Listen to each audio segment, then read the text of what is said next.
विज्ञान, तंत्रज्ञान आणि प्रबोधनाच्या युगातही अंधश्रद्धेची मुळे समाजात खोलवर रुजलेली असल्याचं पुन्हा एकदा स्पष्ट झाले.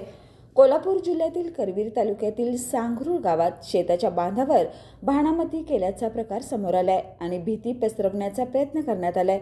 भाताची दुरडी, 21 लिंबू, 21 टाचण्या खोचलेली काळी बाहुली अशा साहित्याच्या माध्यमातून काहीतरी अपशकुन घडेल असा संदेश देण्याचा हा प्रकार होता. अशा घटनांमुळे सामान्य नागरिकांमध्ये भीती, गैरसमज आणि मानसिक दडपण निर्माण होते आणि हाच अंधश्रद्धेचा खरा उद्देश असतो. मात्र या भीतीला थेट आव्हान देत निसर्गप्रेमी आणि विवेकवादी विचारांचे दिनकर चौगले यांनी घटनास्थळी जाऊन अंधश्रद्धेचा वैज्ञानिक पद्धतीने भांडाफोड केलाय. त्यांनी नारळ फोडून खाल्लाय, लिंबूचे सरबत करून पिले आणि उर्वरित साहित्य जाळून टाकत या तथाकथित भानामतीचा फोलपणा उघड केलाय. या कृतीतून त्यांनी एक महत्त्वाचा संदेश दिलाय. भीतीतून अंधश्रद्धा जन्माला येते तर विवेकातून मुक्ती मिळते. समाजाने अशा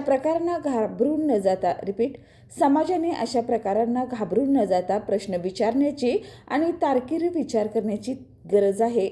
अंधश्रद्धेला खतपाणी घालणारे प्रकार केवळ व्यक्तिगत नुकसान करत नाहीत तर समाजाच्या प्रगतीचा अडथळाही ठरतात.